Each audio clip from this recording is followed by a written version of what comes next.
अ, चंद हरामी लौंडों ने और एक लड़की ने मिलकर इस मुल्क की इज़्ज़त और आबरू के साथ खिलवाड़ किया है, जुआ खेला है इसके साथ। वहाँ मेरे शायरे इस्लाम का मजाक उड़ाया गया, मेरे यहाँ के सोशल सेटअप और उसकी नॉर्म्स और वैल्यूज़ की धज्जियाँ बखेरी गईं। तो मैंने शायद बड़ी देर बाद अपनी ज़िंदगी का वो अफसरदा तरीन रात गुजारी है। और मैं सोचता रहा कि हमारे यहाँ लोग सस्ती शोहरत के लिए इस कदर सस्ते क्यों हो जाते हैं कि उनके सामने अपने मुल्क कौम की महंगी इज़्ज़त भी किसी खाते में नहीं आती और वो इसको बर्बाद करके चंद टके कमा लेते हैं। एक इंतहाई बेशर्माना बयान है कि अल्लाह ने मुझे बेटी नहीं दी। आपने तौहीन की है, बहुत ही घटिया बयान था वो, और उसको अल्लाह और कौम से माफ़ी मांगनी चाहिए इस बात पर। और मैं कलमा पढ़ के कहता हूँ, अगर हिफाजत और महफूज होने की बात है तो सिर्फ यही मुल्क है जहाँ पर औरत महफूज है। जी अस्सलाम वालेकुम नाज़रीन, मैं हूँ आपका मेज़बान अर्शकुंदर। आप देखें नया पाकिस्तान। नाज़रीन, चंद रोज़ पहले मीनार पाकिस्तान के साय तले एक अफसोसनाक वाक़या पेश आया था। 400 लोगों ने एक ख़ातून को तशद्दुद का निशाना बनाया था। उसके बाद काफ़ी तनकीद का निशाना बनाया गया और काफ़ी लोगों ने उनके लिए आवाज़ भी बुलंद की, लेकिन उसके बाद हक़ाइक़ सामने आए, जिसके बाद पाकिस्तान के अंदर कोई भी वाक़या पेश आता है तो खलीलुर रहमान साहब का जो उसके ऊपर मौक़िफ़ होता है, पूरे पाकिस्तान को उसका इंतज़ार होता है और इसको लाखों की तादाद में लोग देखते हैं और इनकी बात को जानना चाहते हैं कि इनका क्या मौक़िफ़ होता है। कोई भी वाक़या, कोई भी सानी अगर पाकिस्तान के अंदर पेश आता है तो लोग इंतज़ार करते हैं कि खलीलुर रहमान कमर साहब इस हवाले से क्या कहते हैं। तो आज इन्होंने टाइम दिया। Sir, thank you so much, आपने टाइम निकाला। तो क्या कहेंगे सर, इस वाक़े के ऊपर इतना बड़ा वाक़या पेश आया, इस हवाले से क्या ये वो बदकिस्मत वाक़या है जिसने तज़लील की है इस मुल्क की और मुख्तलिफ महाजों पर फ़ौज की खारजा अमूर पर लड़ते हुए मेरी रियासत और मेरे मुल्क की हुकूमत की। ये वो ज़ख़म लगाने की कोशिश की गई है जो याद रखिएगा अगले कई सालों तक भर नहीं पाएगा। चंद हरामी लौंडों ने और एक लड़की ने मिलकर इस मुल्क की इज़्ज़त और आबरू के साथ खिलवाड़ किया है, जुआ खेला है इसके साथ, और इस जुए में मेरे मुल्क की आबरू हार गई है। मैं जब पहले दिन ये वाक़या मुझे पता चला तो मैंने शायद बड़ी देर बाद अपनी ज़िंदगी का वो अफसरदा तरीन रात गुजारी है। और मैं सोचता रहा कि हमारे यहाँ लोग सस्ती शोहरत के लिए इस कदर सस्ते क्यों हो जाते हैं कि उनके सामने अपने मुल्क कौम की महंगी इज़्ज़त भी किसी खाते में नहीं आती और वो इसको बर्बाद करके चंद टके कमा लेते हैं। Now seemingly it appears it is a very planted show which was performed at मीनार पाकिस्तान। बेशर्मी ये है कि जहाँ ये वाक़या हुआ वहाँ करारदाद पाकिस्तान पेश हुई थी। दो कौमी नज़रिए का तारुफ कराया गया था और दो कौमी नज़रिया कतई तौर पर दो मुख्तलिफ़ कौमों मज़ाहिब की बुनियाद पर बंटने वाली दो कौमों के हवाले से था। वहाँ मेरे शायरे इस्लाम का मजाक उड़ाया गया, मेरे यहाँ के सोशल सेटअप और उसकी नॉर्म्स और वैल्यूज़ की धज्जियाँ बखेरी गईं और एक लड़की ने बताया कि मैं कैसी ही बेहयाई करूं, यहाँ कोई रोकने टोकने वाला नहीं है, ना उसकी फैमिली का कोई आदमी, ना रियासत का कोई बाशिंदा। और उसके बाद वो प्लांटेड थे या वो उन लोगों ने अपनी मर्ज़ी से वो हरामज़दगी की। वो जो 300-400 लौंडे थे, उन्होंने जो खिलवाड़ किया उनको भी मालूम नहीं था कि वो मुल्क की इज़्ज़त के साथ किस बेदर्दी से खेल रहे हैं। अब इस वाक़े का बड़ा आसान तरीका है, ये इंटरनेशनल मीडिया को तो अब आपने जवाब देते रहना है और आपके पास की औकात नहीं है। एक भिखारी और उधार मांग कर खाने वाली कौम की हैसियत से आपकी औकात नहीं है कि आप जवाब दे पाएंगे। बट मुश्तरी होशियारबाज रियासत को इस कदर खौफनाक सज़ाएं देना होंगी इनको कि ये ऐसी सस्ती शोहरत के लिए अपनी इज़्ज़त आबरू को बर्बाद करने वाली लड़की, और ऐसे 300-400 लौंडे जो हैं जो अपनी हवसनाक हरकतों से इस मुल्क को बदनाम कर गए, उनकी चमड़ी उधेड़ देनी चाहिए वहाँ। सर यहाँ पे ये भी सवाल किया जा रहा है, कुछ लोग जो हैं वो कह रहे हैं इन 400 की वजह से तमाम के तमाम जो पाकिस्तान के मर्द हैं वो ठीक नहीं हैं। और एक बयान ये भी सामने आया कि मैं अल्लाह का शुक्र अदा करता हूँ कि अल्लाह ने मुझे बेटी अता नहीं की। क्या ऐसे बयानात देना दुरुस्त हैं? वो एक इंतहाई बेशर्माना बयान है कि अल्लाह ने मुझे बेटी नहीं दी। आपने तौहीन की है, बहुत ही घटिया बयान था वो, लेकिन मैं उसको इस हवाले से डिस्कस नहीं करना चाहता कि शायद वो किसी वक्त मुझे मिले तो उसको मैं बैठ के समझा सकूं। वो जज्बाती हो गया, और इस मामले में उस वक्त तो मैं भी जज्बाती था उस लड़की के लिए। वो तो जब पोल खुली तो पता चला कि वो किस कमाश की लड़की है, वरना ये एक बेशर्माना स्टेटमेंट थी, और उसको अल्लाह और कौम से माफ़ी मांगनी चाहिए इस बात पर। सर इस सारे मामलात के अंदर आप किस हद तक कहते हैं कि लड़की का भी कसूरवार है? लड़की भी इस मामले के अंदर उसने लोगों को इनवाइट किया। वो किया यार, कसूरवार क्या, इंस्टिगेट किया उसने, बाकायदा मजमे को बुलाया है, वो उसका बुलाया हुआ मजमा था।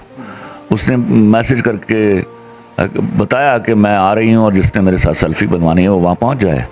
तो ये सेल्फियाँ बनवाई हैं उन्होंने, और मुझे लगता है देखो अब ये तफ्तीशकारों को सोचना चाहिए कि ये प्लांटेड काम था। ये सब कुछ जो हो रहा था ये होना तय कर लिया गया था। अरे सर ये बताएं कि कुछ लोग जो हैं वो लिबास के हवाले से बात करते हैं कि उसकी मर्ज़ी वो कौन सा मर्ज़ी लिबास पहने। आप कौन होते हैं उसके हवाले से बात करने वाले?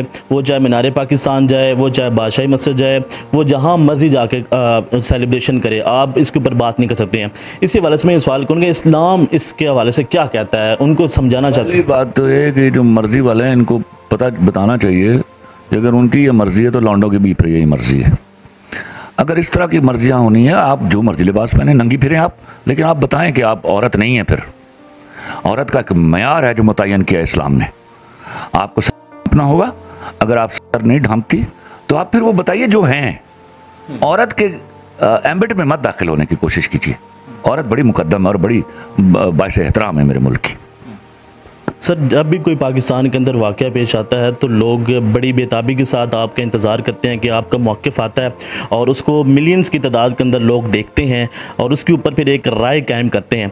तो एक मरतबा फिर आपका एक इंटरव्यू चल रहा है और लोग बड़े आपके साथ मोहब्बत का इज़हार कर रहे हैं, और अगर ये कहा जाए कि सबसे ज़्यादा अभी तक जो देखने वाले साने के बाद इंटरव्यू है वो आपका है, तो इस हवाले से कि जो लोग कहते हैं कि पाकिस्तान के अंदर मर्द जो हैं ये ख़वातीन के वो हकूक़ नहीं देते हैं, ये ख़वातीन को जो चाहती हैं वो नहीं करने देते हैं, ये मर्द जो हैं पाकिस्तान को बदनाम करवा रहे हैं। ये करना चाहती हैं ना खातिन, ये खातिन नहीं करना चाहती हैं। आप पहली तो बात ये है कि ये वो टोला है जो मेरे मुल्क की औरत को रिप्रेजेंट नहीं करता।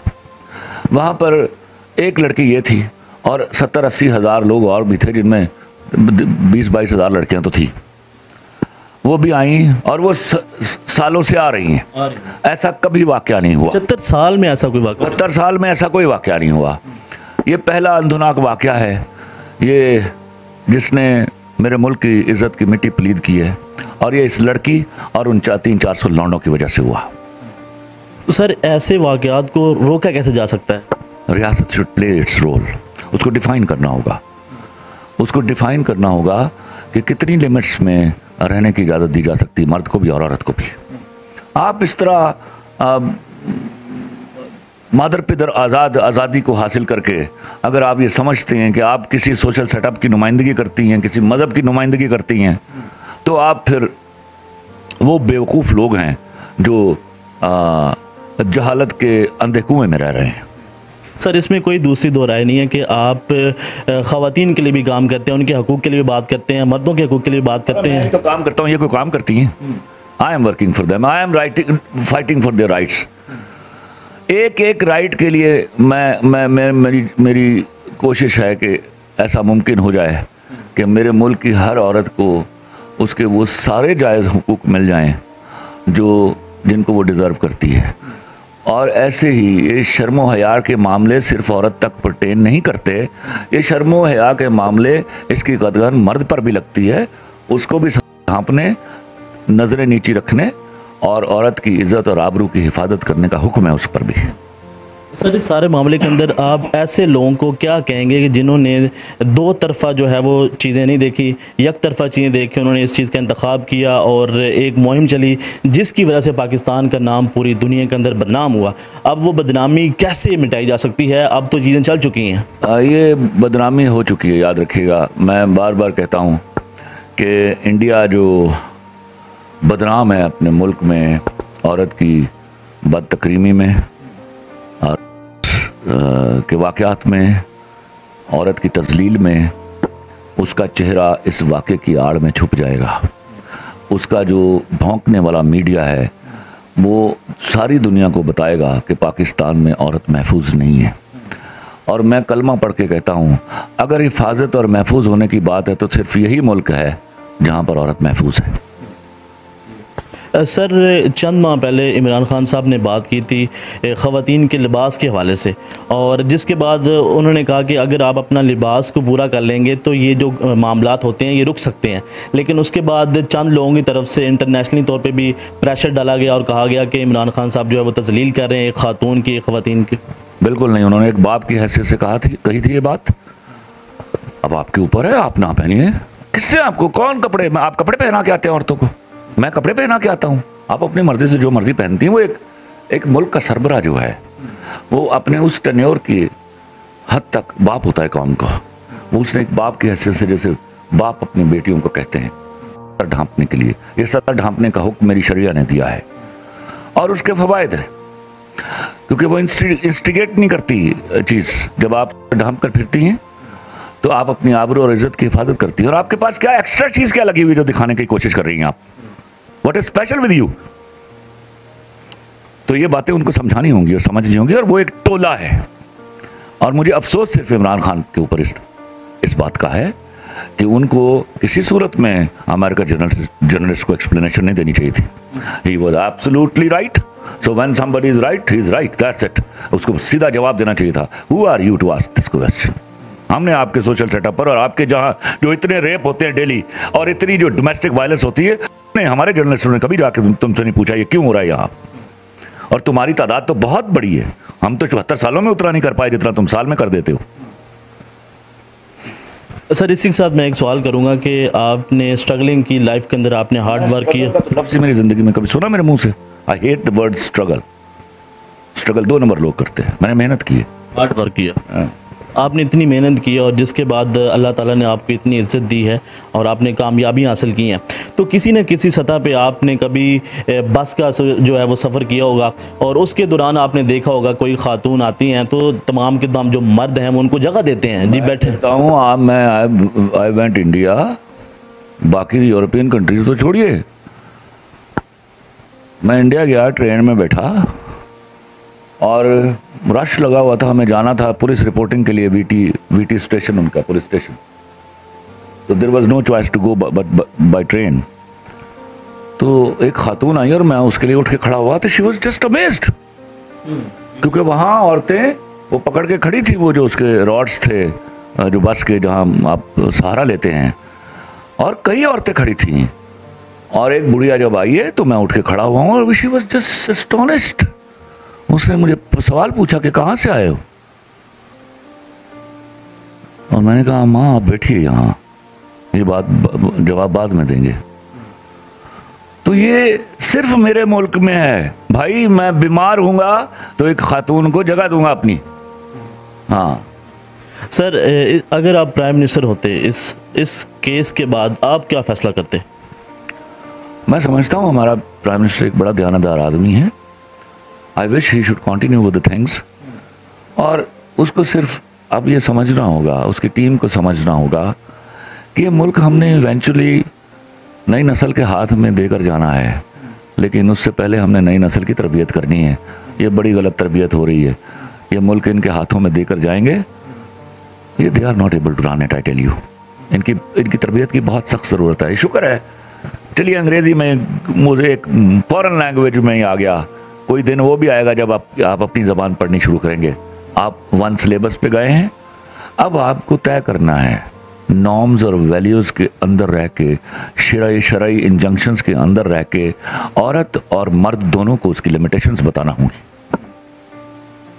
इससे आगे पीछे आप इस माशरे को बर्बाद कर डालेंगे।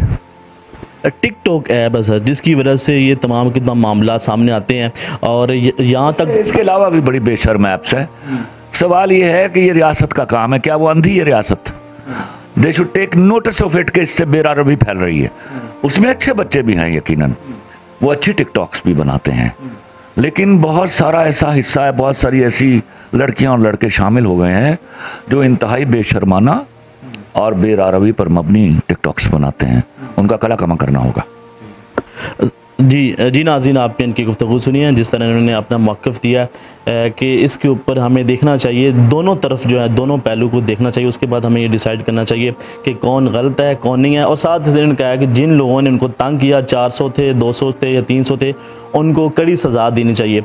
और साथ ही साथ इनका ये कहना है कि पाकिस्तान हमेशा कायम रहेगा और इमरान खान साहब के लिए खैर ख़्वाह है कि वो इस मुल्क को आगे लेके चलें। और उसी के साथ नाज़रीन देखते रहना है पाकिस्तान। अल्लाह हाफ़िज़।